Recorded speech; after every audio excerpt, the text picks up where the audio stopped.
የሰው ልጅ ዋነኛው ጭንቀቱ በህይወቴ ምን ልስራበት የሚል ነው። ሁሌም ቢሆን የምንፈልገውን ላናውቅ እንችላለን፣ ነገር ግን የማንፈልገውን በእርግጠኝነት እናውቃለን። ስለዚህ የማትፈልገውን ነገር ማሰብም ሆነ መስራት አቁም። የባቡሩ አካሄድ ካላማረህ ውረድ እንደማለት ነው። ሰላም፣ ፍቅር፣ መትረፍረፍ ለሁላችን ይሁን። ውድ ቤተሰቦቼ እንዴት ናችሁ?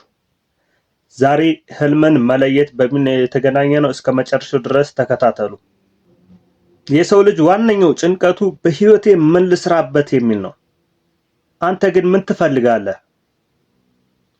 እጅህን ልብህ ላይ አስቀምጥና ምንድነው የምፈልገው ብለህ ራስን ጠይቅ። ቀድሞ ወደ አእምሮህ የሚመጣው ነገር እርሱ ፍላጎት ነው። በተለይ የምትልባት ሰዓት እሷ ያስባለች ሀሳብ በእርግጠኝነት የምትፈልገው እሱን በእስክርቢቶ ቶሎ ብለህ አስፍረው። ምክንያቱም ስል ከሆነ አእምሮ ይልቅ የሚያደበዝዝ እርሳስ ይተሻለ ነው የሚባል አባባል አለ። ስለዚህ ያልክባትን ሰዓት ቶሎ ብለህ በእስክርቢቶ ወረቀት ላይ ብታሰፍረው በጣም ይመከራል። ምክንያቱም አእምሮ በሌሎች ሀሳቦች ስለሚያዝ ያንን ያልክባትን ሰዓት ሀሳብ ያስረሳል ማለት ነው። ስለዚህ በእስክርቢቶ አስፍረው። ነገር ግን ፍላጎትህን ህልምህን እንዳታሳካ የሚያሰናክሉ ስለራስ የነበሩ እምነቶች፣ አመለካከቶችና ማጠቃለያዎች በመሆናቸው ቀድመህ እነሱን ለማስወገድ ሞክር። ከማንም ጋር ራስን አታነጻጽር። ምክንያቱም አንተ ጋር ያለው ክህሎት ሌላ ከማንም ሰው ጋር የለም።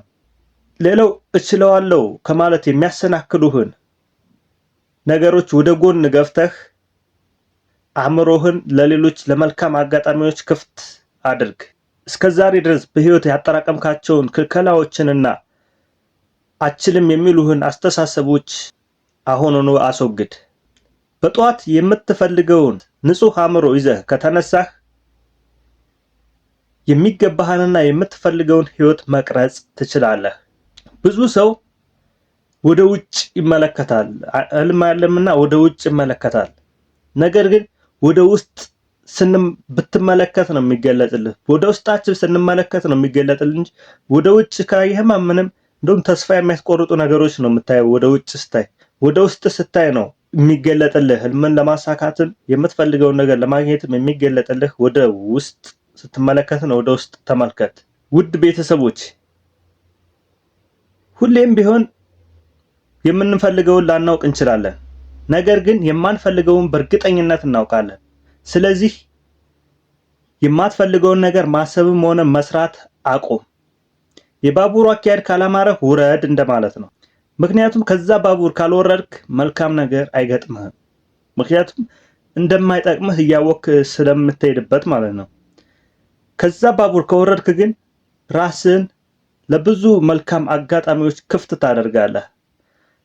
ለምትፈልገው ነገር የሚሆን አጋጣሚዎች፣ እድሎች ወደ አንተ እንዲመጡ በር ትከፍታለህ ማለት ነው። ከማትፈልገው ነገር ስትወርድ፣ በተለይ ደግሞ እንደኛ ሀገር ባንዴ የማትፈልገው ነገር አቆም ማለት ይከብዳል። ቢያንስ ጎን ለጎን የምትፈልገውን ነገር ታውቅና አሁን ያለህ በጀት ምናምን ያንን የምትፈልገውን ነገር የሚያንቀሳቅስልህ ካልሆነ ጎን ለጎን ባለህ ትርፍ ሰዓት፣ ለምሳሌ 2 ሰዓት ድርጅት ወጥተህ 11 ሰዓት ወደ ቤት የምትመለስ ከሆነ በዛ ከ11 ሰዓት በኋላ የምታደርገውን ነገር በፊት ከምታደርገው ለየት ያለ ነገር ማድረግ አለብህ ማለት ነው።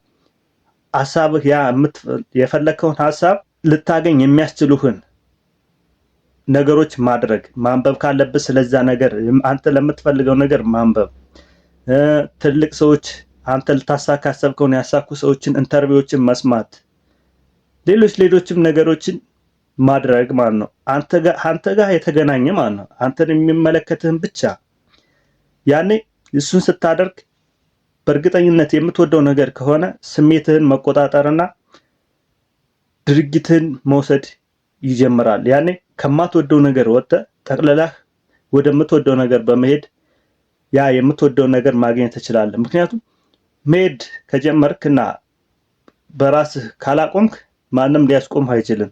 ካላቆምክ ደግሞ ያ የምትፈልገውን ነገር በመሄድ ውስጥ ታገኘዋለህ ማለት ነው። ስለዚህ ይሄንን አድርጉ። ቀጣይ በላ ቪዲዮ እንገናኛለን። ቪዲዮውን ሰብስክራይብ፣ ላይክ በማድረግ ቤተሰብ ይሁኑ። እስከዛ ድረስ በያላችሁበት ሰላም ለእናንተ ይሁን። ቻው፣ እወዳችኋለሁ።